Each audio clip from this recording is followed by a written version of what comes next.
Archaeologists kneeling in the damp soil outside Szeged lowered a caliper against a 118-centimeter ellipse pressed into the subsoil, mapping the arched contour of a dismantled chariot axle that glinted with flakes of scorched bronze.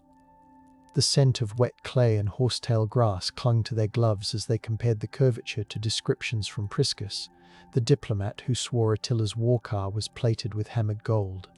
Under the soft shade of a tarpaulin lamp, their measurements unsettled. The campfire tale that the scourge of God rode a chariot conjured by dragons, because here lay burnt ash, iron rivets, and a smear of pine pitch.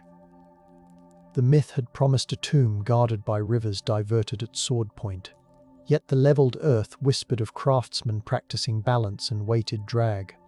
The hush of the evening field asked whether the echo of a wheel rut could ever replace the fevered legend of a warlord who vanished without a grave. If this gentle history soothes you, please subscribe softly tonight. The first tactile glimpse of Attila arrives through Priscus of Panium, who sat beneath oiled lamps in 449 CE, dining on wooden trenchers while translating his diplomatic mission into hurried wax tablet notes that smelled faintly of beeswax and smoke. He recorded the linen cloths arranged over polished wooden benches, the silver cup offered, then withdrawn, revealing that the Hun king preferred rough-hewn goblets banded with iron. Priscus heard the low thud of drums outside the hall and watched the lamplit shimmer on Attila's simple sword, a weapon described as minimal, yet heavy enough to dent the reed mats under his feet. What was the diplomat to make of a ruler whose restraint felt theatrical? Attila's court shimmered because of craftsmen labouring at the edges of the great Hungarian plain, hammering composite bows while the night air tasted of glue boiled from bone. Recovered bow tips from the Tisa River, carbon dated to the mid-5th century, bend around horn cores just as Ammianus Marcellinus feared. Elastic limbs that could punch arrows through layered Roman scale.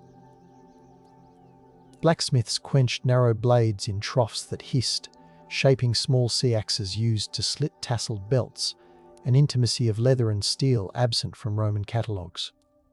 The reflective hush of the workshop, interrupted only by the rasp of files, invites us to wonder if empire truly quakes at the sound of tools brushing rawhide. The breath of the steppe carried ritual stakes as Attila consults a carved sword believed to be the blade of Mars, yet the object Julius Firmicus recounts was likely a 92-centimeter single-edged sabre recovered near Szeged in 1926, its grip smelling of earth after centuries underground. The iron spine bears striations that match Sarmatian smithing patterns, revealing alliances rather than divine inheritance. Instead of thunder, the weapon's story is a dry scrape of rust beneath a conservator's scalpel. Still, the myth persists because the dim tent and flickering lamplight made it easier to believe that iron could glow with godly warning. The silence held because respect feels safer than demystifying sacred metal. The sand remembers tonight. Instruments hum softly. The hollow waits for a whisper carried by starlit frost. The horse herds that thundered along the Hungarian lowlands left behind bones scarred by repetitive archery posture, and zooarchaeologists at Debrecen University traced muscle attachments that thickened from hours of riding without saddles. Teeth patterns show grain feeding reserved for prized mares, proving logistical precision, while the smell of dried dung still clings to surviving corrals uncovered near Sentes. These animals hauled not just warriors, but the weight of tribute negotiated in soft, deliberate tones by Attila's envoys. The reflective question lingers.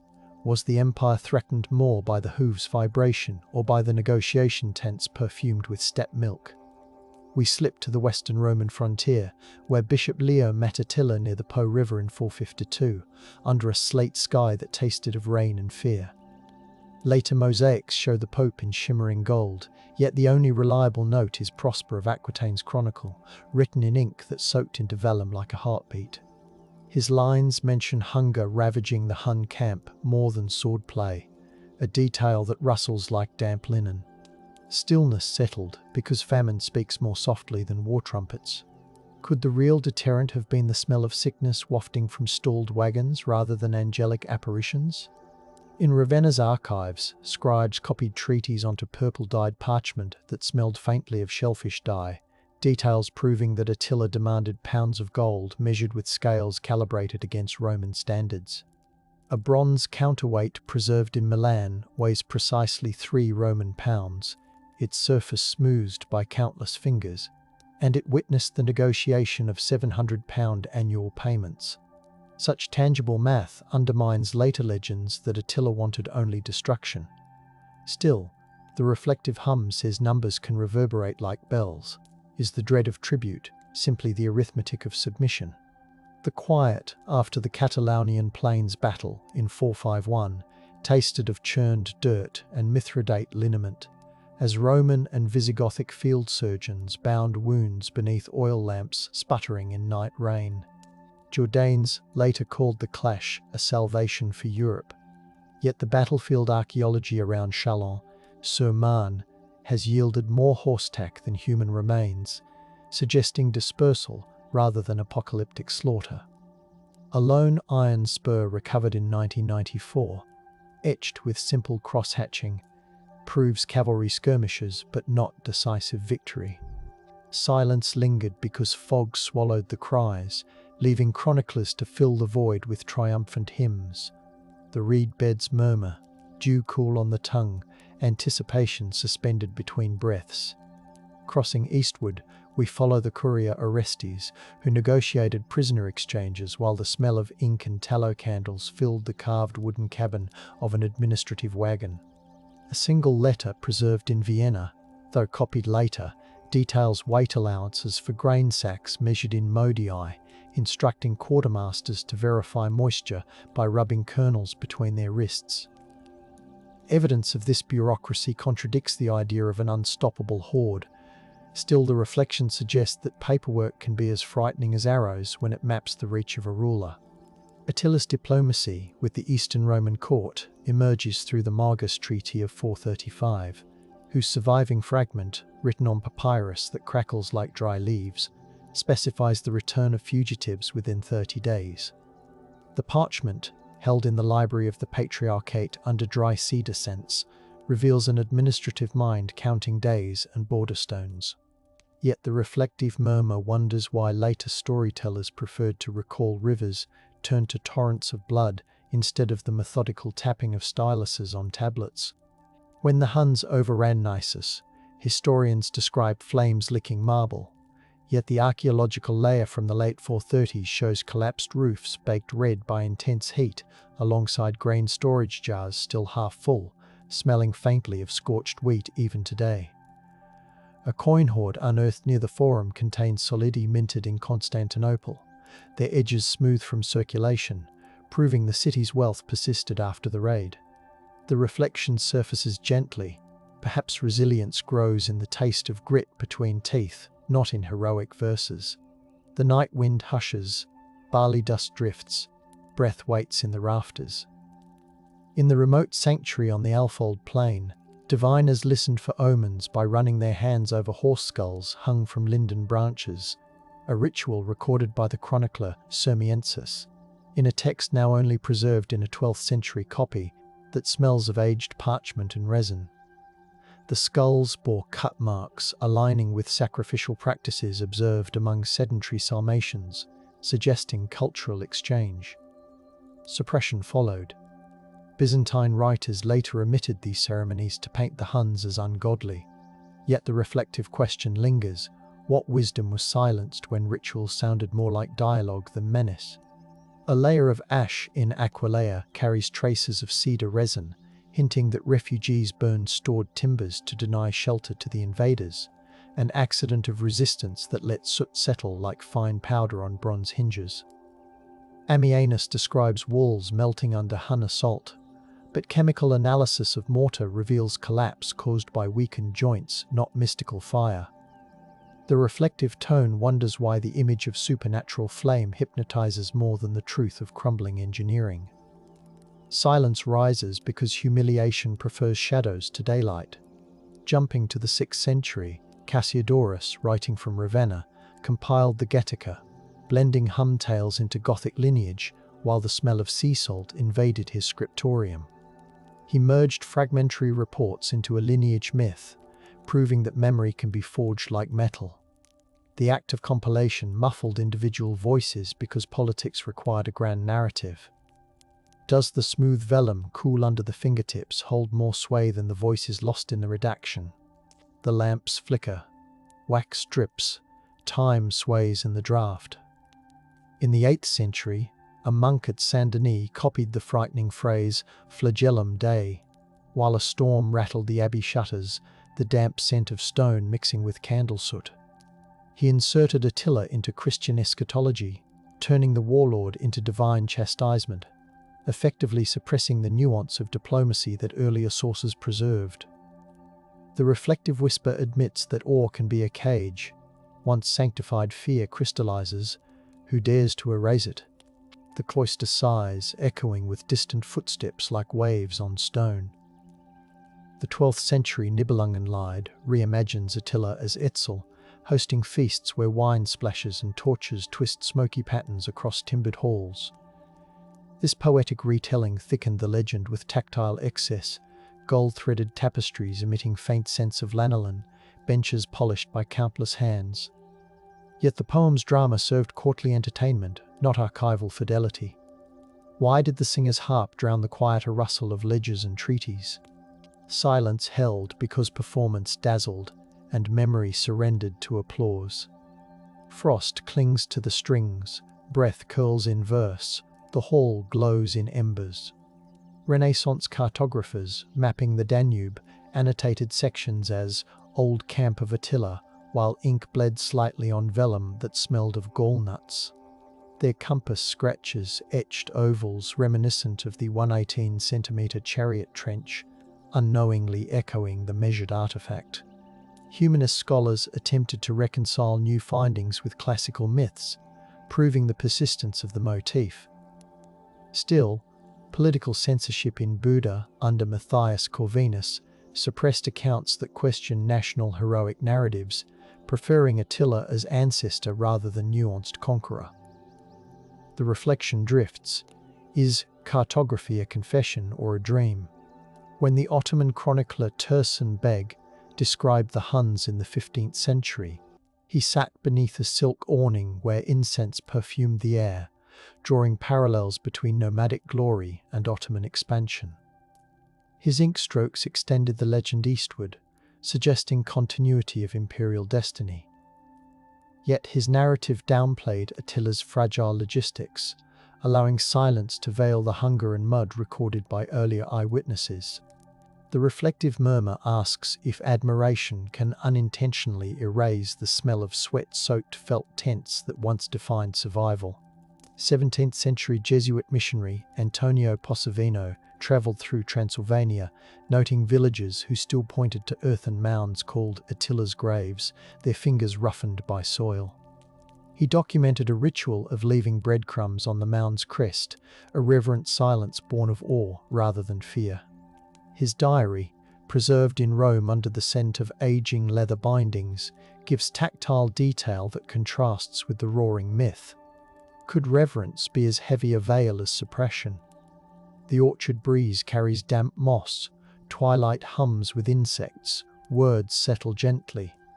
Enlightenment scholars, working in Vienna's bright salons, compared Priscus's Greek with Jordanes's Latin while sipping thick coffee whose bitter scent mingled with ink. They catalogued variants, marking margins with neat copperplate script that still catches light like tiny mirrors. These philologists chase the oval motif of authority, recognizing patterns of negotiation recurring like the measured chariot trench. Yet their reflective hush shows that even reasoned critique can feel like a lullaby when the world outside demands clearer villains. In 1756, Slovak naturalist Matej Bel trekked the Great Hungarian Plain, his boots coated in clay, measuring tumuli with a wooden rod marked in cubits. He recorded an earthwork's diameter close to 200 feet, and heard locals whisper that Attila slept beneath. His notes, smelling of sweat and crushed time, reveal how empirical observation brushed against legend, proving that fieldwork can destabilize inherited fear. Still, Accidents like collapsing burrows claimed explorers, and the resulting caution prolonged silence. Morning mists cling to his cloak, birdsong trembles, distances blur softly. The 19th century Hungarian national revival embraced Attila as ancestral patriarch, reciting epic poems under gaslight that hissed with a metallic tang. Historian Mihaly Horváth presented him as a unifying symbol, even as archival documents in Vienna contradicted the heroic portrayal. This romantic surge suppressed less flattering accounts through peer pressure rather than decree. The reflective question emerges quietly. How does patriotism taste when seasoned with selective memory? Curtains rustle, violins vibrate, the audience holds its breath. In 1847, archaeologist Floris Roma inspected a grave field near Szeged, his fingertips tracing corroded bridle bits that smelled of iron oxide and damp grass. He documented the bridle's cheek pieces, noting wear consistent with constant travel, grounding the legend in migratory logistics. His journals describe the crunch of soil beneath boots and the chill of dawn dew, embedding sensory detail. Yet bureaucratic hesitation in Budapest delayed publication, an institutional silence born of caution. Does the echo of withheld findings resemble a distant hoofbeat? Prussian scholar Theodor Mommsen in 1851 wrote beneath gas lamps that flickered against sandstone walls, asserting that Attila's power stemmed from tributary systems more than battle genius. His crisp Latin prose annotated the weight of gold per Roman soldier, referencing ledgers that smelled faintly of mould and linden. The reflective murmur notes that by casting the Huns as administrators, he stripped away the exotic dread but invited accusations of cold reductionism. The parchment crackled, pens scratched, and the night settled like velvet. Mid-century, Bavarian painter Johann Nepomuk Geiger depicted Attila riding through flames, applying layers of oil paint that smelled of linseed, while the studio floor collected grit. His canvas, glowing with ember tones, revived the apocalyptic myth, circulating widely in illustrated magazines. The vivid imagery partially eclipsed textual reassessments, proving that visual drama can drown out archival whispers. How many viewers tasted smoke in their imagination instead of considering tribute ledgers? Silence glimmered because spectacle outshone the measured ellipse buried in the soil. The river breathes, willows tremble, pigment dries in patience. By 1870, ethnographer Armin van Berry wandered steppe encampments, recording folk songs under the shimmer of starry nights, the air perfumed with kumis and wood smoke. He captured verses where Attila's name blended with shepherd laments, suggesting memory as melody. Ottoman censors, wary of nationalist stirrings, confiscated some notebooks, an act of suppression born of politics. The reflective hush asks whether confiscated melodies echo louder in absence. The grasses sway, strings pluck softly, whispers travel with the dew.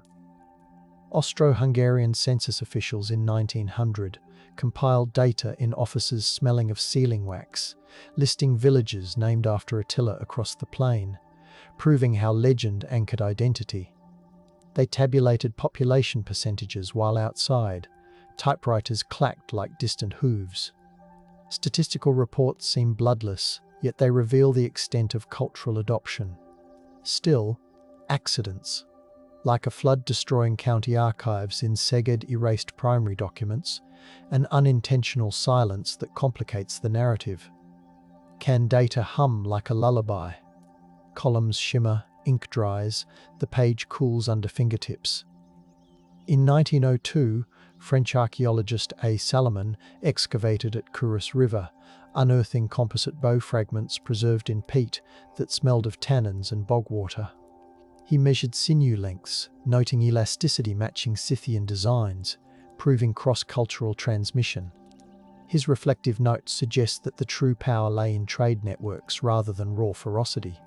However, publication delays in Paris, caused by prioritizing Egyptian finds, left his Hun work languishing, another silence born of institutional priorities. The lantern sways, peat drips, patient stretches across the marsh. During World War I, trench soldiers on the Eastern Front nicknamed machine gun nests. Attilas, the metallic chatter mixing with mud and cordite smells. Propaganda posters revived the scourge myth to depict enemy savagery, showing how memory can be weaponized. The reflective whisper wonders how legends adapt to new artillery rhythms. Silence lingered between barrages because fear demanded storied names to grasp. Frost clung to barbed wire, breaths crystallized, history shivered in uniform. In 1921, Hungarian poet Mihaly Babits recited Attila József Alma under gaslight, his voice soft, the room perfumed with tobacco and old paper. He layered psychological nuance onto the warlord, revealing inner landscapes rather than battlefields. Literary critics embraced the vulnerability, yet political factions derided such tenderness, pressuring publishers into limited distribution, suppression through ridicule. Does empathy taste like honey or ash when poured over a notorious name?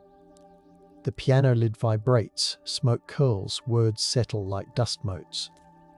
Meanwhile, Soviet historian Nikolai Derzhavin, writing in 1936 within a Leningrad office, smelling of coal dust, framed Attila as a class leader representing nomadic proletariats.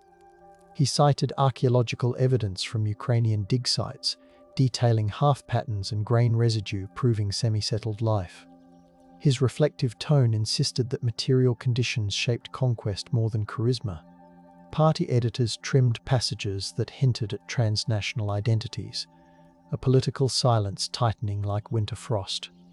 The radiator clanks, ink thickens, breath fogs the window. The interwar discovery of the Nagy Harsany treasure in 1938, golden cups and silverware exuding a faint metallic scent, sparked debates about whether these were spoils or diplomatic gifts.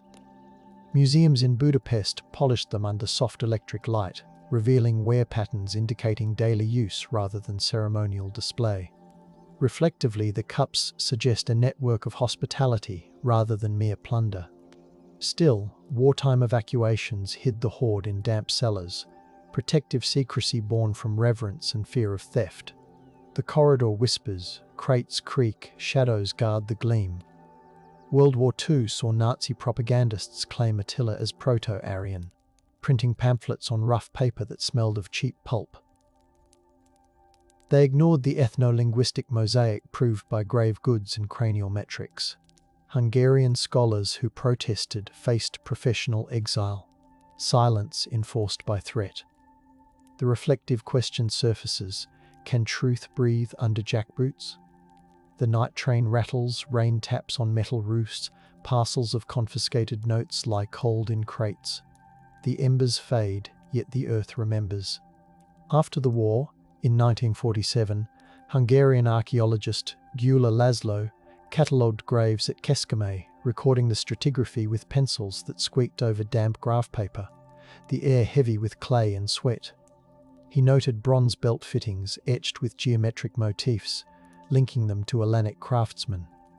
His reflective commentary emphasized cultural hybridity. However, Soviet oversight insisted on collective narratives, trimming nuance from publications, a suppression driven by ideological alignment. The tent flap rustles, lanterns swing, catalogue cards flutter softly. Breath condenses, patience hums.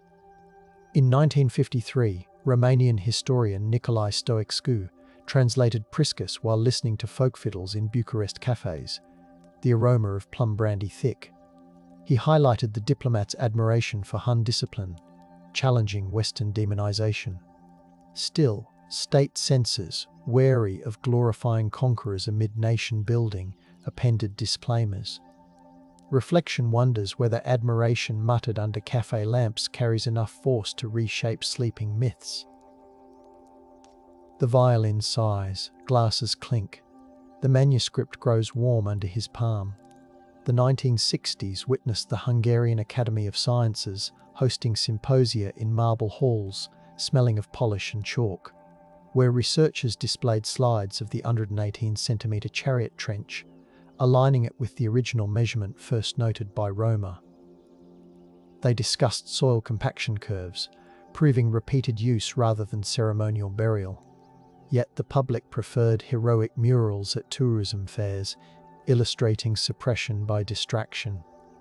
A reflective murmur questions whether data projected on a screen can compete with painted flames. The slides were, shoes echo on stone, whispers gather like dust. In 1972, Turkish scholar Halami Durmoy visited Mongolian archives under the scent of yak butter lamps, tracing Han lineages back to Xiongnu inscriptions. He documented script carved into weathered stone, surfaces cold to the touch, revealing administrative continuity. His reflective stance suggested that Attila belonged to a broader Eurasian tapestry. Still, academic rivalries led to intentional silence as colleagues downplayed his findings in Western journals. The steppe wind moans, paper rustles, tea steam mingles with icy breath. The horizon exhales, stars sharpen, hoofbeats merge with heartbeat. By 1980, Soviet anthropologist Tatyana Polyakova analyzed skeletal remains from the Lower Volga, identifying isotopic signatures of varied diets tasting of millet and wild herbs. Her lab smelled of formaldehyde and cold metal. She concluded that Han elites consumed diverse food sources, reflecting economic flexibility. Publication in English lagged due to translation delays and accidental quiet. Reflectively, nourishment data softens the image of relentless raiders. Monitors buzz, pipettes clatter, the cold room hums like distant wind. Hungarian filmmaker Gabor Body's 1984 experimental film Attila 74 projected grainy images over ambient hums, mixing archival texts with whispers recorded in reverberant churches that smelled of beeswax. The film suggested memory as palimpsest. Yet state studios curtailed distribution, fearing avant-garde interpretations. Reflection asks, can cinematic shadows revive the tactile weight of a bronze bit? The projector whirs, church bells linger, incense swirls with celluloid dust. In 1989, as the Iron Curtain parted, archivists in Budapest opened sealed boxes filled with decades of censored correspondence, paper infused with the odour of aged cardboard. Letters from scholars like Vambury revealed suppressed field notes describing felt textures, horsehair ropes, and the cool heft of iron pots. The reflective sigh acknowledges that political thaw lets tactile truths breathe again. Still, the flood of information overwhelmed, leaving some reports unread, a silence born from sheer abundance. The corridor drafts, folders rustle, typewriters rest quietly.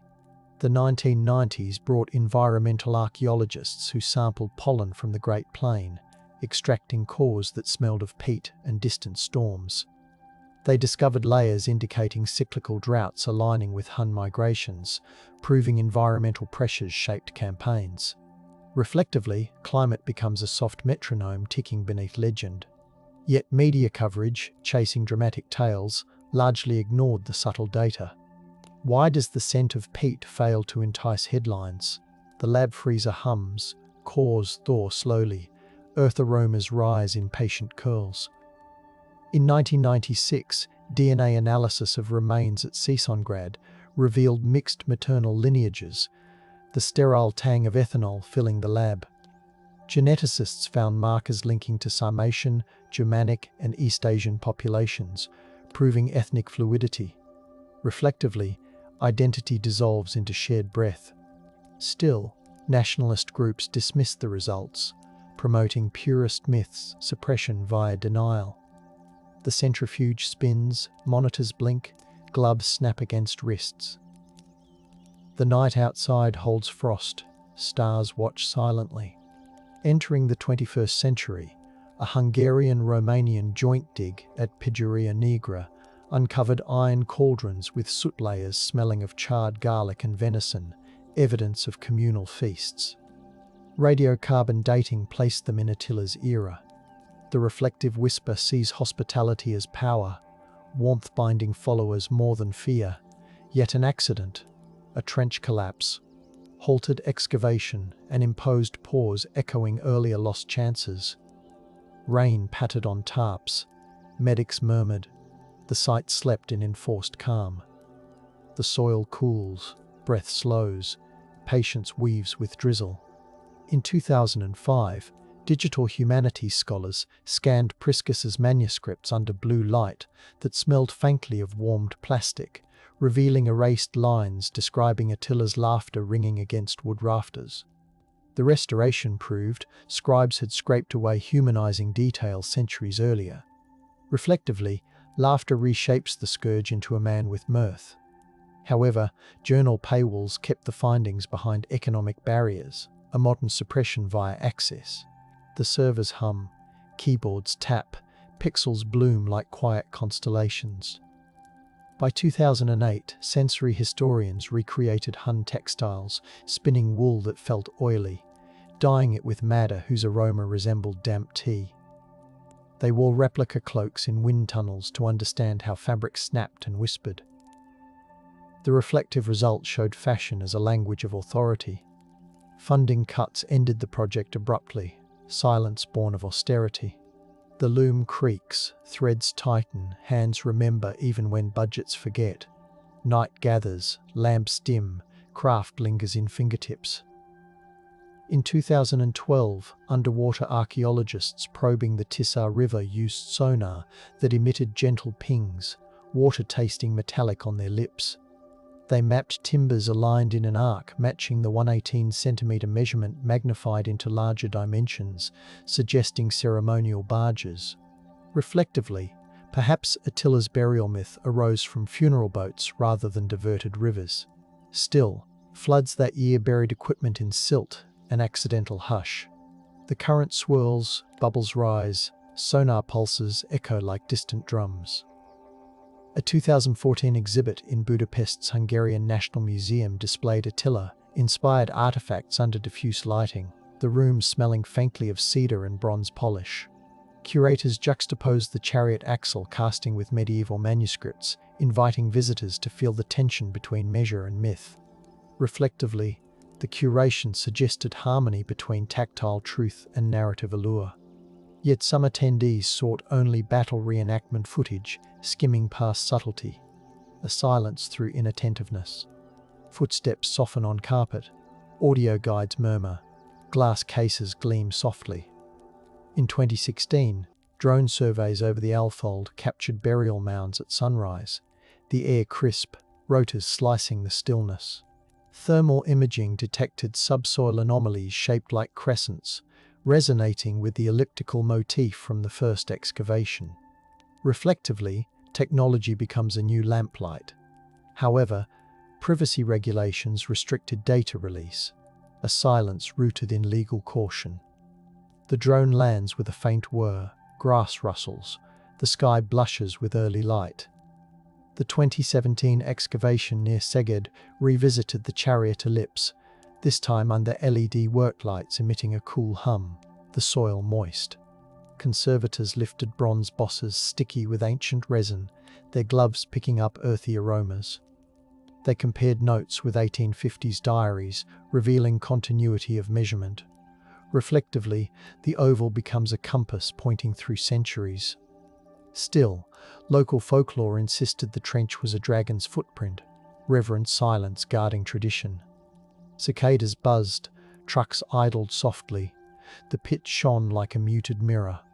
The sand remembers tonight, instruments hum softly, the hollow waits for a whisper carried by starlit frost. In 2018, interdisciplinary conferences in Szeged gathered climatologists, linguists and metallurgists in halls smelling of coffee and polished wood. Papers presented isotopic maps, philological nuances and metallographic analyses of sabres with striated grips. Reflectively, the synergy suggested that Attila's power derived from orchestrating diverse skills. However, tensions flared when specialists refused to cross-reference, creating intellectual silences born of pride. The projector clicks, notebooks turn, the air vibrates with restrained breath. The 2019 discovery of a Hun child's grave near Marko introduced delicate glass beads shimmering under morning mist. The soil carried a sweet vegetal smell, and textile remnants clung like soft cobwebs. Analysis showed Mediterranean glass traded northward, proving economic reach. Reflectively, the child's burial speaks of care and the value placed on continuity. Yet conservation protocols postponed public display, reverence choosing quiet preservation. How does tenderness rewrite the legend of ravages? Dew gathers, skylarks call, the mound rests warm. In 2020, pandemic restrictions forced researchers to analyze artifacts remotely, the glow of monitors replacing the smell of soil. High-resolution scans of the 188-centimetre ellipse allowed virtual reconstructions of wheel geometry, confirming engineering skill. Reflectively, distance deepened contemplation, aligning legend with digital precision. Still, closed borders paused active digs, accidental silence blanketing the plains. Keyboards clacked, video calls crackled, the night outside felt unusually still. By 2021, VR recreations allowed museum visitors to glide through a simulated Hun camp, hearing soft flute notes and smelling, through aroma diffusers, hints of smoked meat. The virtual chariot axle gleamed, measured precisely, bridging myth with data. Reflectively, immersion fosters empathy. Yet technology glitches muted some experiences, an accidental quiet. The headset hums, invisible wind brushes virtual braids, history breathes in coded whispers.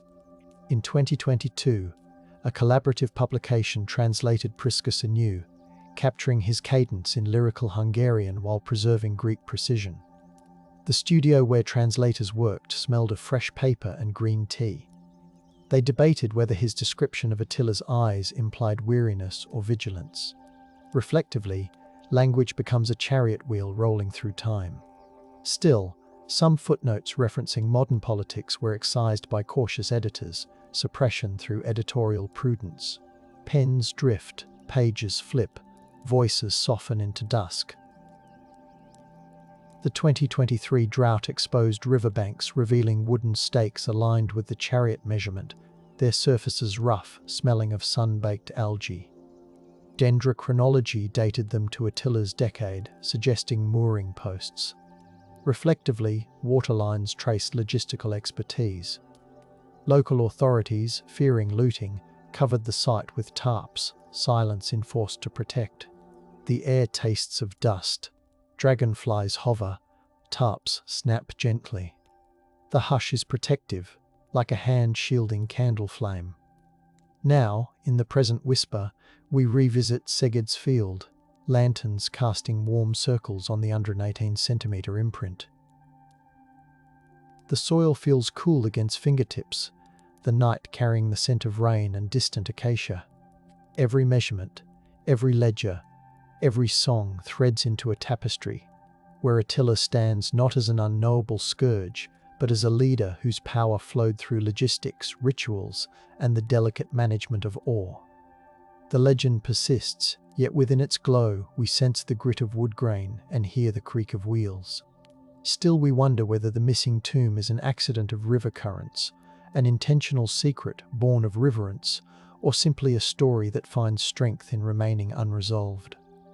The earth draws a quiet breath, stars listen, and the mystery stays open, inviting us to lean closer without shattering the hush. Scholars in the quiet reading room of the Biblioteca Apostolica Vaticana breathe in the dry comfort of vellum as they unfold Hydatius's chronicle, the inked lines dark as evening water. His terse notice of Attila's death, stained faintly by a dropped beeswax candle centuries ago, mentions the mourning of peoples he never met. A faint scratch where a medieval hand once underlined. Terror orbits his memory, catches the lamplight, guiding pale fingers across the page. Outside, Rome's night air smells of orange blossoms, but within, the parchment speaks of a thunderous court suddenly still, of warriors who wrapped their spears in blackened cloth and rode through dew-damp grass while women sang low laments. The hush of the scriptorium folds over these words, inviting the reader to imagine the stillness that followed the warlord's last breath, a silence filled not with swords, but with the slow rustle of morning robes. Archaeologists tracing the Tissa's floodplain scrape patient layers of silt away from a ring of post holes, the soil smelling of riverweed and carried pollen, unexpected spring sweetness among the damp. Their laser-scanned grid reveals a circular mortuary enclosure consistent with Hunnic elite funerary rites, though no central grave remains. Goose down, preserved in pockets where moisture once pooled, shivers when warmed by a palm, suggesting feather-lined biers burned in place. Nearby, a scatter of bronze rivets and a flattened iron hoop, warped by heat into an imperfect oval, 89 centimeters across, echoes lost ceremonial wagons. The excavators whisper the names recorded by Jordanes, Elak, Dengizik, Ernak brothers, left to partition an empire now measured in charcoal and ash. The river keeps its secrets, murmuring against the bank, while the new data adds a soft footnote to ancient grief. Centuries later, in a Constantinopolitan workshop heavy with frankincense and drying papyrus, scribes of Marcellinus comes record the aftershocks of the Hun Empire's breakup. Their styluses tick across wax tablets as the city outside basks in salt-laden breezes. They catalogue the Roman campaigns that harried Attila's sons, noting battle casualties in columns balanced like deliberate breaths. A scrap of linen, used as a blotter, carries the scent of cedar oil from an icon burner in the corner, mingling with fresh ink. The account speaks of treaties renegotiated, of diplomats with rosemary sprigs tucked into belts to ward off sickness at meetings where gold payments resumed in smaller, precise weights. Each entry reads like the measured beat of a heart returning to calm after panic, yet the script retains a tremor that reveals Rome knew the reprieve might be temporary. At a museum in Sexfehevar, conservators cradle a silver-handled knife recovered from a 5th century grave, its blade etched with geometric motifs that gleam under fiber-optic lights. The metal smells faintly of the wax applied during conservation. But beneath it lies the tang of earth that cradled the weapon for 15 centuries. Micrographs show wear patterns matching bread slicing more than war, hinting that Hun households sustained themselves with daily rhythms alongside campaigns. A scrap of woven reed mat glued to the handle's residue evokes quiet meals, perhaps attendants serving Attila simple fare, while diplomats fretted over tribute. The case label recounts Sidonius Apollinaris's letters describing the hunched riders and their hard-baked bread, tying literary observation to the artifact's texture. Visitors lean close, the glass cool against their foreheads, as they picture the warlord breaking a loaf in a tent lit by tallow lamps, the scent of smoke clinging to his coat. Further east, in a research lab in Kazan, scientists analyze strontium isotopes in horse teeth excavated from the Volga steppe. The lab air smells sharply of ethanol and cold metal shelves, and a gentle hum from the mass spectrometer fills the room like distant bees. The samples reveal migrations north to the forest edge during harsh drought years around 440 CE, aligning with Chinese chronicles of climatic hardship. Granular data shows deliberate herd management. Mares and foals grazed on calcium-rich meadows, while sturdy stallions roamed on saltbush flats. These choices speak of strategists attentive to pasture cycles, binding Attila's campaigns to the smell of crushed sage and the whistle of winter grass in stressed seasons. The scientists note it in calm prose, but the cores glow with color-coded maps that trace hoofbeats across continents. A linen-bound codex in Munich holds the Gesta Hungarorum, its illuminations brushed with pigments that still smell faintly of egg tempera when warmed by gallery lights. The chronicler claims that the Magyars descended from Hun ancestors, weaving Attila into medieval Hungarian identity. In miniature, the warlord sits beneath a canopy of cobalt and vermilion, a falcon perched on his wrist and a silver goblet at his side. The parchment squeaks softly when turned, releasing a breath of ancient animal hide. While the story bends history into myth, marginal notes from a 15th century reader question the lineage, the ink faded but still legible under raking light. The manuscript whispers of a nation craving pedigree, of scribes in midnight scriptoria listening to rain on lead roofs as they penned genealogies that smelled of lamp oil and old wool. In an Icelandic turf house museum, visitors read the 13th century Atlamale, while the air smells of smoked lamb and peat. The poem recasts Attila as Atli, a brooding host who lures heroes into a twilight feast. Oral tradition swaddles the saga in echoing grief. The translation notes creak under the weight of consonants thick as sea mist. Scholars compare the verse to Hungarian chronicles, seeing how northern bards trimmed Hun brutality into familial treachery, setting the tale among flickering whale oil lamps. Outside, Atlantic winds hiss against sod walls, underscoring how far the legend sailed.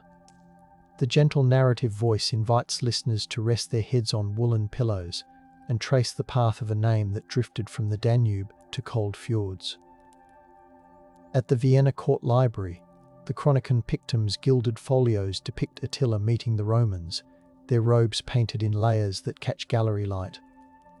The pigments exude a faint scent of varnished oak from the display frame.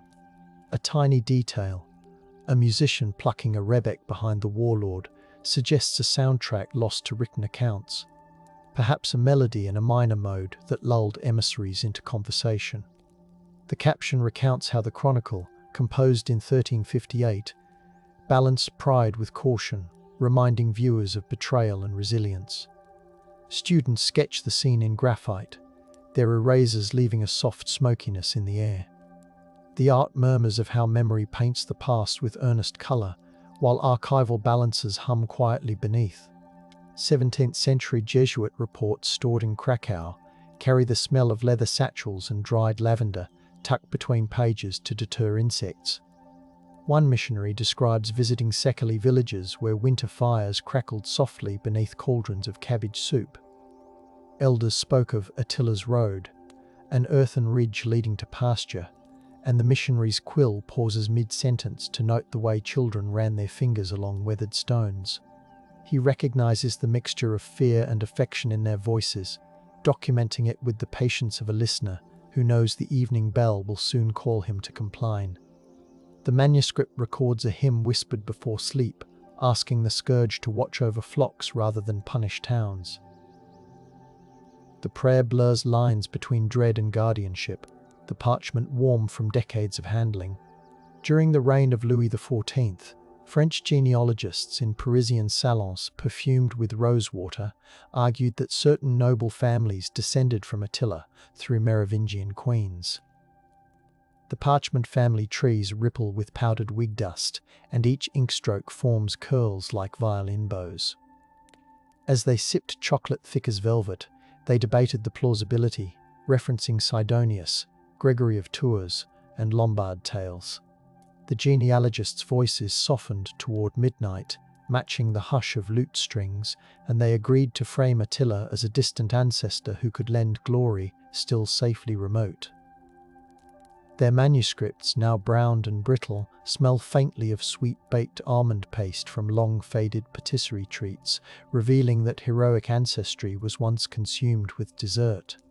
Spanish dramatist Francisco de Rojas Zorrilla staged Attila, Rey de los Hunos, in 1667 before a Madrid audience smelling of orange peel and waxed boots.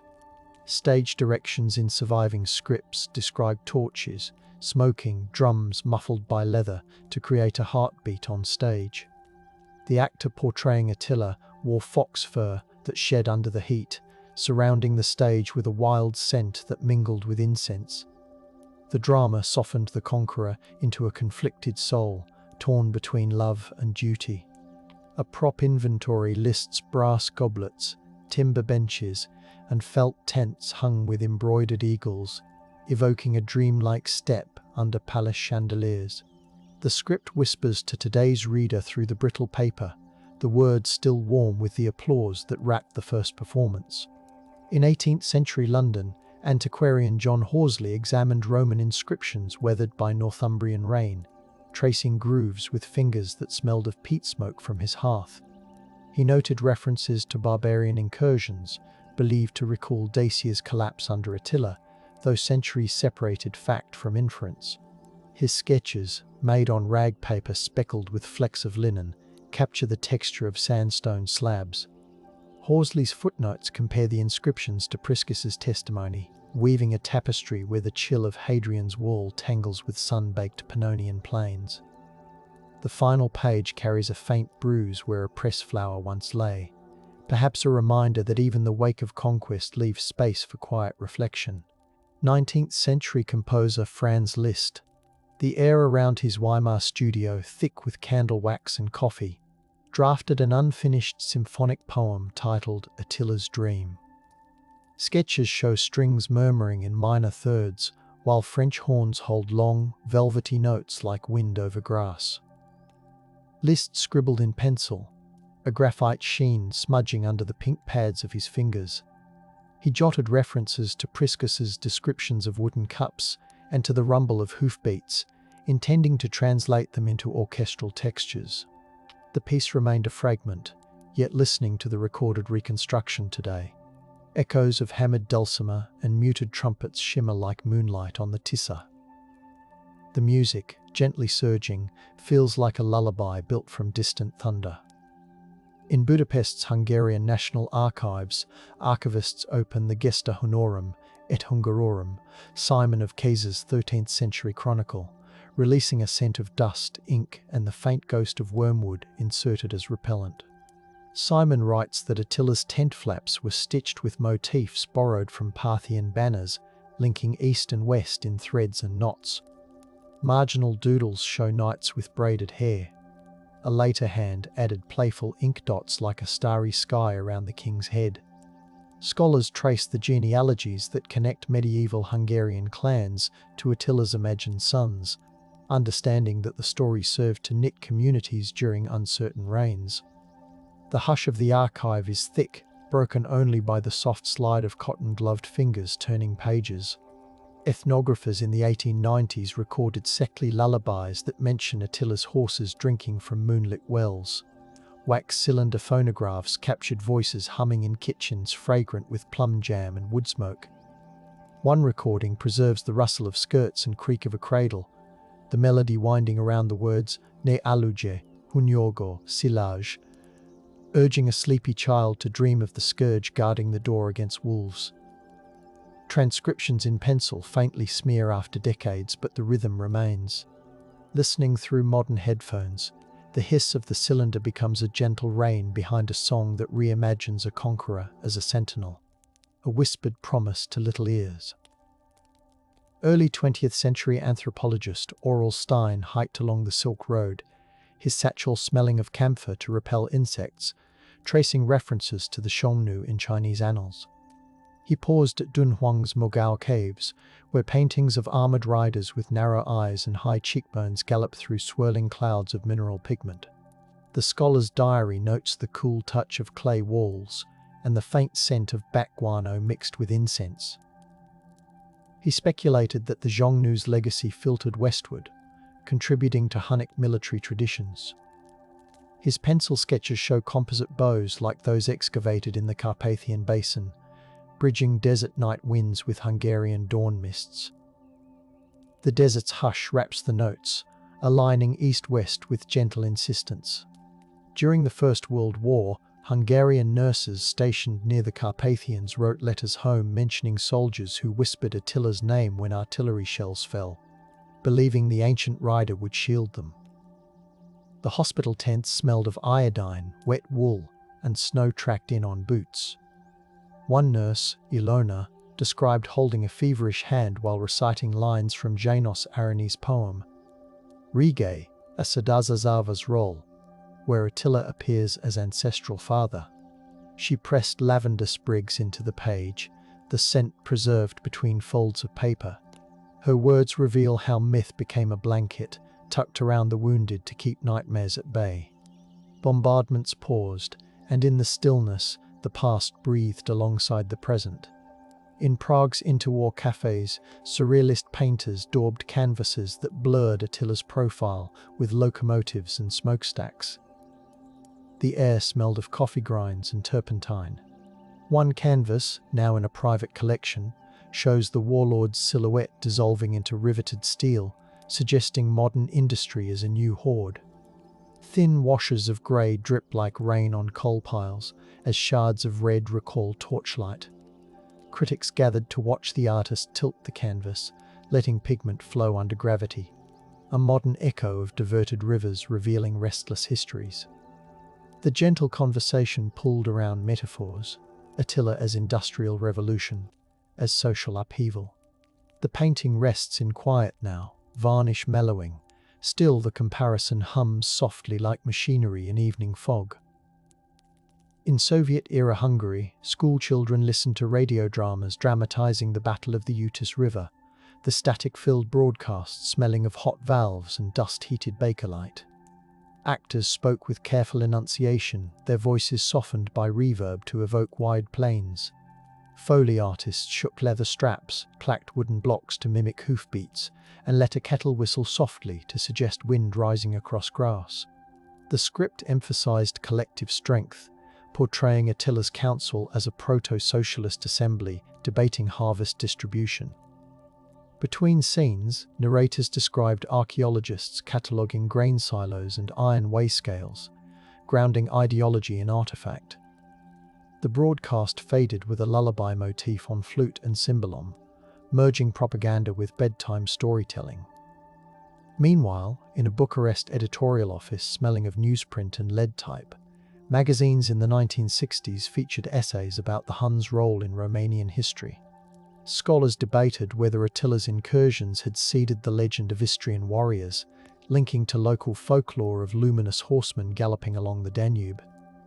Illustrations by graphic artists layered translucent washes of indigo and silver to depict river mists, light catching droplets as if on stage. The articles, printed on coarse paper, left fingertips smudged. Their tone sought balance, acknowledging violence while admiring logistic acumen, presenting Attila as both invader and reluctant catalyst for local resilience. In Mongolia's National Museum, a 1978 exhibition juxtaposed Hunnic artifacts excavated near Ulaanbaatar with photographs of Carpathian finds. The gallery smelled of sandalwood and the faint tang of bronze. Curators traced parallels between Chinese Han Dynasty accounts of Xiongnu agriculture and Priscus's notes on the Huns' gardens along the Danube. A map marked with red silk threads linked Orkhon Valley to Pannonia, the threads taut and smooth under visitors' fingers.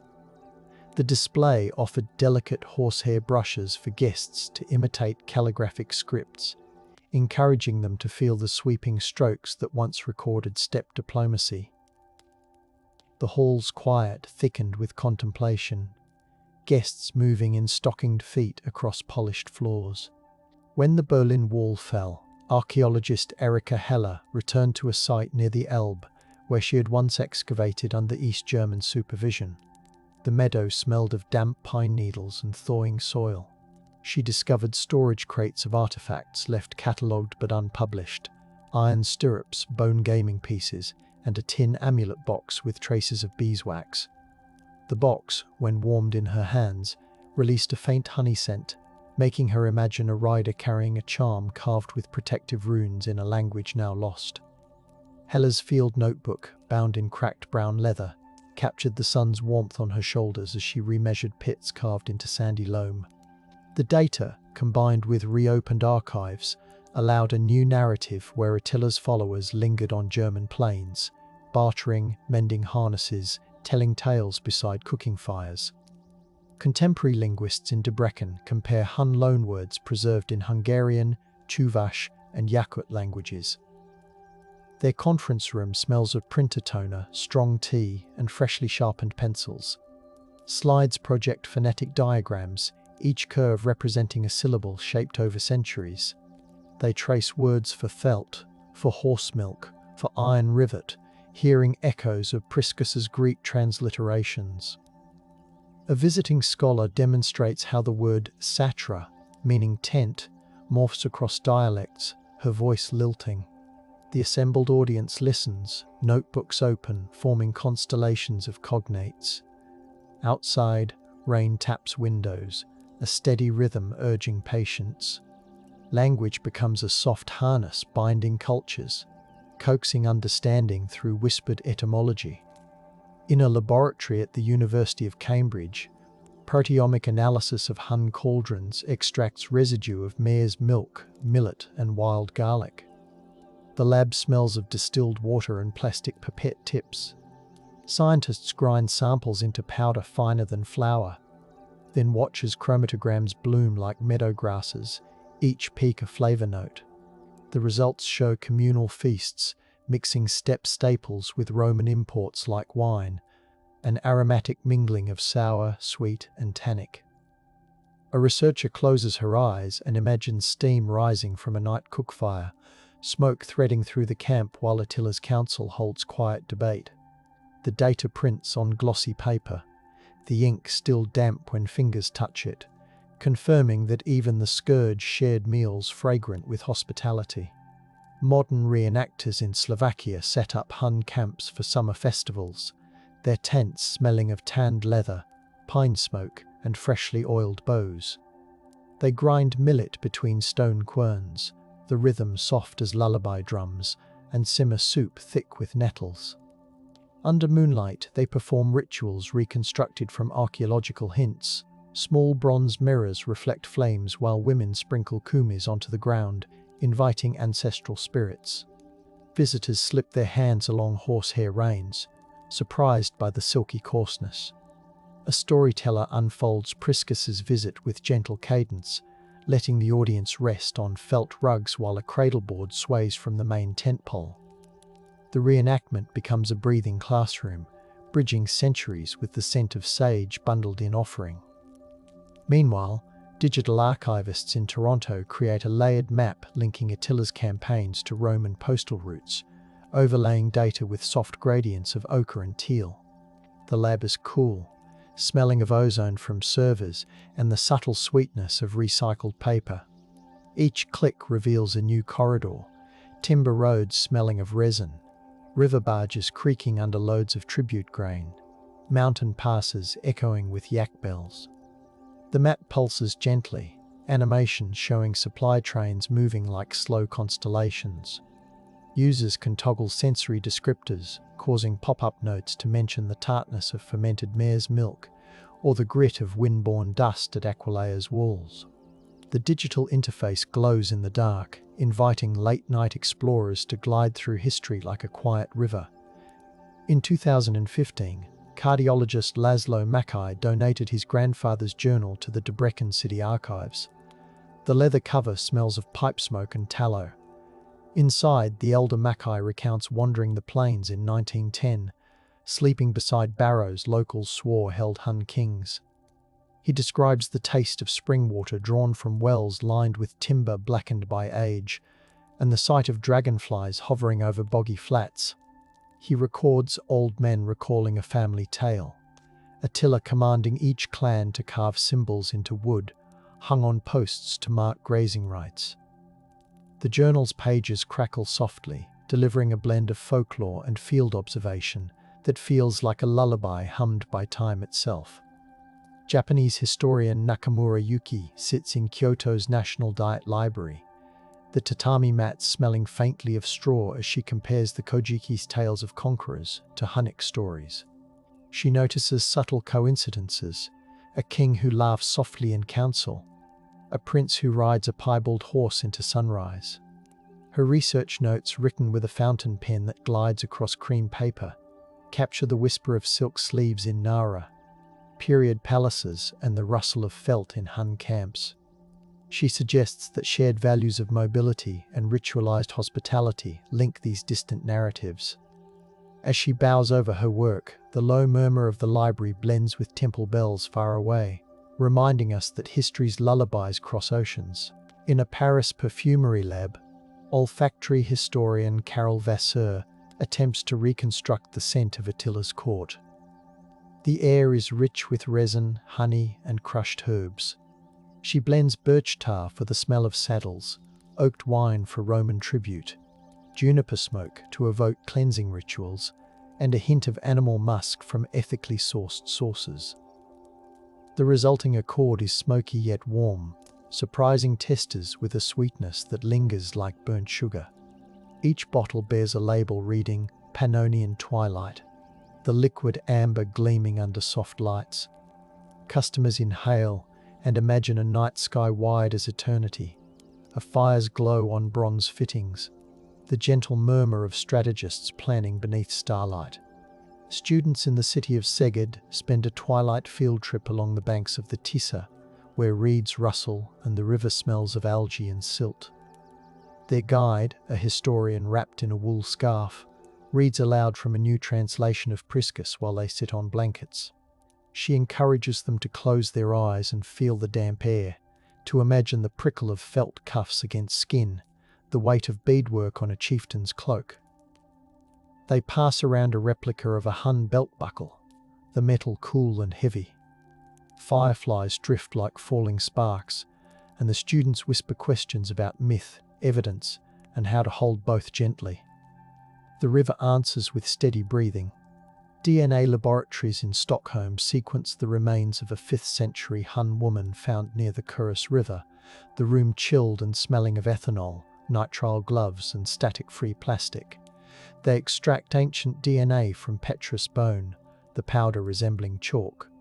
Results reveal markers for lactose tolerance, surprising given the assumption of fermented dairy reliance, and traces of malaria resistance, suggesting exposure to marshlands. The team prints the data, the charts sharp on glossy pages where red and blue peaks form quiet mountains. They imagine her riding through morning fog, the taste of metal on her tongue from a bronze cup, the hum of bees around wildflowers. The data becomes a whispered biography, each base pair a syllable in a gentle chant. Italian restoration experts in Ferrara carefully clean a 15th century fresco of Attila meeting Pope Leo, the scaffolding smelling of fresh pine and lime plaster. Strokes of ultramarine re-emerge from beneath soot, revealing details often overlooked. The Pope's attendants hold sprigs of laurel. The warlord's horse wears a harness studded with hematite discs that catch light like stars. The restorers work with soft goat hair brushes, their hands steady, their breath slow. Removing grime becomes an act of unveiling dialogue, showing that the confrontation was painted as delicate negotiation rather than raw intimidation. Viewers later stand in the cooled chapel, the fresco shimmer bathed in diffused sunlight, and the story breathes again. American poet Camille Reyes writes a book-length poem titled Pannonian Lullaby, composing in a Brooklyn studio that smells of basil, rain-damp concrete, and printer ink. Her verses thread Attila through postpartum insomnia, city sirens, and the soft cooing of pigeons. She imagines the warlord's mother humming under a felt awning, the melody turning to wind that now whispers between apartment buildings. Draft pages, pinned to a corkboard, flutter when the window opens. In lines of free verse, she renders the chariot axle as an anchor in restless nights, and Attila's councils as support groups discussing resource, sharing under starlit yurts. The poem's gentle cadence invites modern readers to hold the scourge as a figure of restless care, not only rupture. Slovene spelunkers exploring karst caverns near Postojna discover charcoal drawings on limestone walls, stick figures on horseback, rows of dots, and a circle bisected by a line. Carbon dating hints at late antique origins, though scholars are cautious. The cave smells of damp stone, cool and mineral-laced. A faint breeze carries the scent of wet leaves. Archaeologists suggest the markings could be signals used by Hun scouts or local communities recording tribute deliveries. They document the drawings with low-light photography, the shutter clicking softly. The cave's echo transforms whispers into slow thunder, making each observation feel sacred. The marks remain ambiguous, a quiet voice from underground offering yet another layer. High in the Carpathians, botanists study meadow composition, the air sharp with pine sap and whistling wind. They identify plant species favoured by heavy grazing in the 5th century: feather grass, wild rye and fragrant clover. Soil samples smell of clay and crushed roots. The botanists collaborate with historians to model how Attila's herders rotated flocks, mapping month-by-month migration paths. Their report includes a sensory appendix describing breezes strong enough to rattle bronze bells, the taste of mineral-rich springs, the pale glow of dawn over endless grass. Pastures become amphitheatres where logistics compose symphonies of survival. In 2024, a team at the University of Szeged hosts a midnight symposium in the open field where the chariot imprint rests. Portable heaters infuse the tent with a metallic warmth, and tables display 3D prints of artifacts, their surfaces smelling faintly of resin. Scholars read papers accompanied by soundscapes, recorded hoofbeats softened by reverb, the cheer of cicadas, the low mutter of distant thunder. One presentation reveals new radiocarbon dates for burn layers at nearby campsites, aligning precisely with the years Priscus visited. Another introduces multispectral imaging of Roman ledgers, showing faint notations of Attila's man arrived. Attendees sip chamomile tea, their breath steaming in moonlight, as they consider how each discipline adds a petal to a blooming portrait. Hungarian handweavers in Kecskemét reconstruct Hunnic textiles using warp-weighted looms. Their workshop smells of lanolin, flax and dyed wool. Threads dyed with madder, walnut hulls and weld hang like soft rainbows. As they weave, they tap their feet in time with spindle whirs, creating a rhythm reminiscent of horses trotting. Finished fabrics, thick yet supple, display diamond patterns echoing those on excavated belt plaques. They drape a cloak over a mannequin, the cloth falling heavy and warm. Visitors run hands along the weave, feeling the texture that once brushed Attila's shoulders. The weavers speak softly about continuity, their voices blending with the loom's creak into a soothing hum. Meanwhile, theologians in Rome revisit the idea of Attila as flagellum Dei, scourge of God, discussing how the label shaped Christian thought. The seminar room in the Pontifical Gregorian University smells of old books and polished marble. A slide shows a marginal note in a Carolingian homily, where a scribe added golden pigment to the phrase, elevating it to a divine metaphor. Another presenter reads a letter from a bishop who interpreted Attila's arrival as divine warning to reform, the parchment still smelling of the lavender sachet stored with it. The conversation flows gently, acknowledging fear while embracing nuance. Voices rise and fall like Gregorian chant, concluding with a shared silence that honors both suffering and resilience. In a community center in Marco, elders host storytelling nights for children. The hall smells of paprika stew, freshly baked bread, and wax crayons. Grandparents sit on cushions, telling tales of Attila's horses singing beneath the moon, of young pages counting tribute coins while chewing licorice root to stay awake.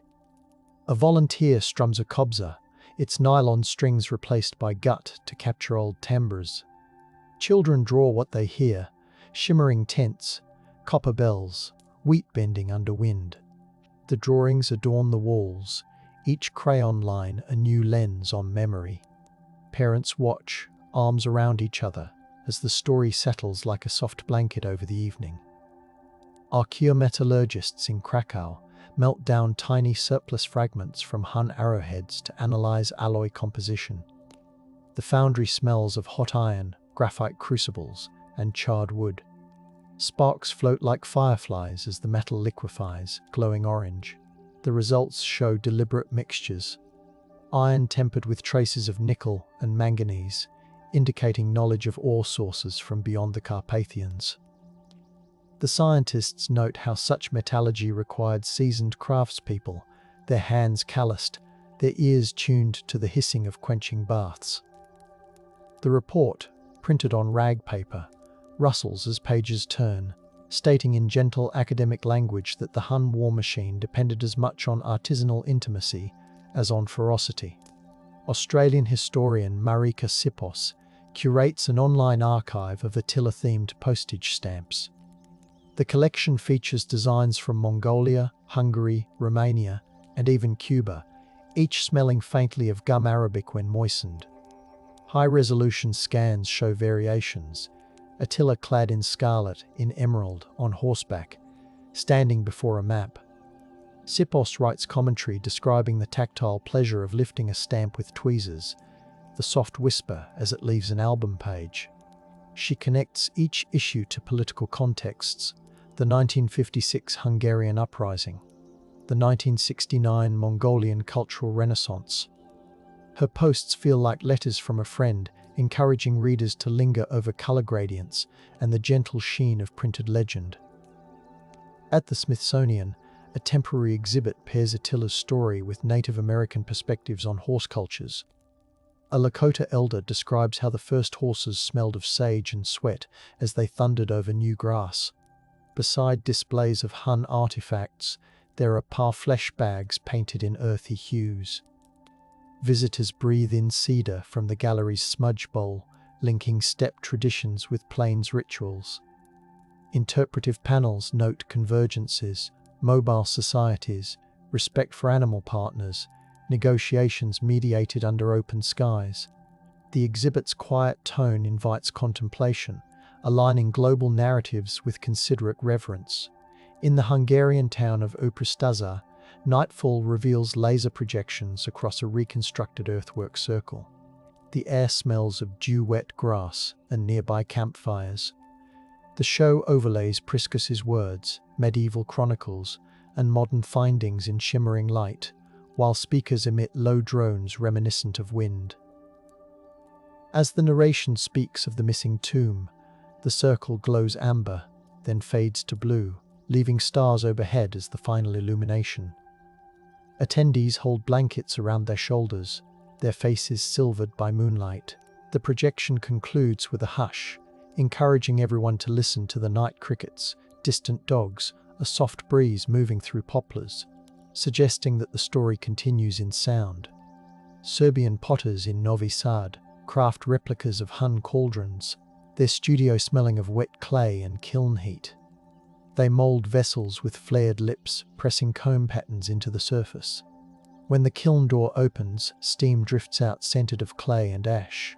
The pots, once cooled, are seasoned by simmering water infused with thyme and bay leaf, imitating ancient practices to seal pores. The artisans record the process in notebooks with sketches and measurements, noting how the handles warm the hand when lifted by cloth. They pour herbal tea into the cauldrons, letting visitors sip and imagine communal meals under starry skies. Hungarian astronomer Mies Fodor observes the Perseid meteor shower from the Hortobagi, the plain smelling of sagebrush and warm dust. She notes in her journal how medieval chroniclers compared Attila's armies to falling stars, bright and terrifying yet brief.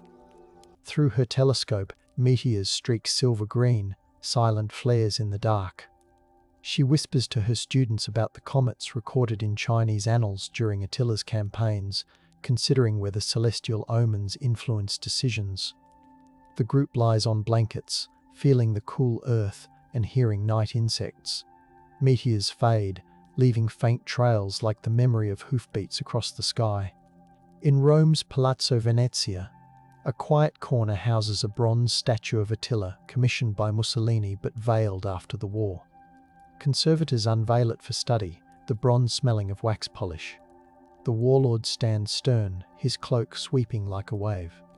Historians discuss how regimes manipulate symbols, the conversation held in hushed tones to respect echoing halls. A historian runs a finger near the cloak's edge, not touching, just feeling the chill radiating from metal. The statue returns to storage, wrapped carefully, but notes remain that describe the weight, the colour, the balance of the figure, reminders of how history is staged, hidden, and reconsidered. Archaeologists in Romania excavate a 5th century smithy near San Nicolau Mare, the pit smelling of charred oak and damp soil. They uncover anvils with hammer marks, slag heaps, and a forge bed lined with clay tiles, each bearing impressions from sandals. A charred chestnut shell rests in slag, its sweetness long evaporated but noted in the inventory. Metallographic analysis reveals quenching in oil rather than water, a technique requiring earthenware jugs of animal fat, evidence of planning beyond brute force. The field team eats lunch on folding stools, chewing bread scented with fennel while flipping through Priscus's account of Attila's modest eating habits. The sight hums with the memory of labour, of sparks flying under a low ceiling. Modern Hungarian novelist said Sofia Tarnai publishes a series of letters imagined between Attila and the Roman general Aetius. The book, bound in linen smelling of fresh ink, invites readers to taste honeyed wine and roasted onions in each imagined feast they discuss. Tarnai's prose flows like night river water. She interweaves archaeological findings, lead seals, grain contracts, horse tethering posts with conversations about mortality and governance. Reviews praise the novel's hush, the way it encourages readers to linger over each sentence as if listening to a friend by candlelight. The narrative stretches the question of enemy and ally into a delicate web of mutual regard. In the 2030s, researchers at the European Space Agency analysed satellite radar data to detect ancient earthworks under farmland. The mission control room smells of coffee and ozone. Hyperspectral imaging reveals circular patterns beneath wheat fields, matching the diameters of known Hun camps. Data renders in soft greens and purples, the visualizations almost meditative. Analysts imagine the camps bustling with artisans, fragrant with smoke and damp leather. They model how wagons arranged in concentric circles would appear from space, the geometry echoing lunar craters. Each discovery is logged with precise coordinates, yet the notes read like poetry, oval shadow under barley, whispering of remembered wheels. In the Pannonian Basin, a community science project engages local farmers in soil sampling.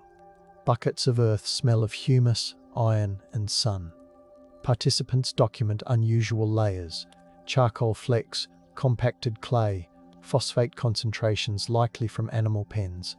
They share observations over plum palinka, toasting to ancestors unknown. A teenage participant notes how the soil under her family's vineyard feels cooler, perhaps because an ancient ditch runs there, collecting morning mist. The data feeds into open access maps, building a tactile portrait of Hun land use grounded in the scents and textures of everyday labour. A Turkish oud player records an album titled Steppe Reverie, blending Central Asian modes with Hungarian folk motifs. The studio smells of polished wood, coffee, and warm electronics. Tracks feature shimmering trills that evoke yurt door curtains swaying, percussion matched to the beat of trotting horses, and whispers in Hungarian recounting Attila's diplomacy. Listeners stream the album late at night, eyes closed, letting the music brush past like soft leather against cheek. Reviews speak of warmth, of being cradled by melody, as if the warlord himself gently guards the listener's sleep. In 2035, a joint French-Hungarian team publishes 4D reconstructions of Attila's capital near Tiszapuszpoki. Using LiDAR and historical inference, the model shows the city through seasons, scents coded into descriptive notes, spring's damp loam, summer's crushed chamomile, autumn's smoke from leaf fires, winter's sharp frost stinging the nose. VR users hear geese honking over reed beds, children giggling amid felt walls, council voices murmuring. The simulation allows viewers to kneel beside the river, scoop virtual water that sparkles while their haptic gloves vibrate gently. Educational programs encourage resting in the city's quiet corners, listening to wind chimes made of bone. In St. Petersburg's Institute of Oriental Manuscripts, scholars open a Tang dynasty scroll referencing envoys from the west. The silk smells faintly of camphor used for preservation. The brushstrokes, dark as raven feathers, describe emissaries with braided hair and fur-lined cloaks offering ivory and falcons. The text likely refers to Hunnic or post-Hunnic ambassadors negotiating along the Silk Road. Scholars read aloud, their voices echoing in a hall lined with lacquered cabinets. They imagined the envoy's journey, the crunch of frozen ground under hooves, the spice-laden air of Chang'an markets, the diplomatic exchanges under lantern light. Hungarian beekeeper Zoltán Bata dedicates a hive to Attila, infusing the honey with herbs used in steppe cuisine, sage, thyme, and meadowsweet. The apiary smells of wax and blooming linden. Bata sets up interpretive panels, explaining how beeswax sealed Hun bowstrings, how honey flavored travel rations. Visitors sample the amber nectar from wooden spoons, tasting notes of wildflower and faint smoke. A portion of proceeds funds archaeological digs. As bees buzz, their collective hum resembles distant war drums softened by distance, a sound that lulls the listeners into contemplation. A future space mission named Pannon's Star sails past the moon, its crew carrying a memory capsule with Attila artifacts, a 3D print of the chariot oval, scans of Jordanus's manuscripts, recorded lullabies. The spacecraft smells of metal, filtered air, and freeze-dried meals. Astronaut Anna Kovacs reads Priscus aloud to her sleeping crewmates as the ship enters lunar orbit, her voice floating weightless. She imagines Attila under the same silver light, gazing at the moon while fires crackle. The capsule, sealed with a beeswax stamp, will rest in a lunar library, a gentle whisper of Earth's layered past echoing in silent regolith. Back on the Hungarian plain, dawn breaks over Szeged's field once more. Dew beads on the protective tarp covering the chariot trace, each droplet smelling faintly of wet grass and distant river.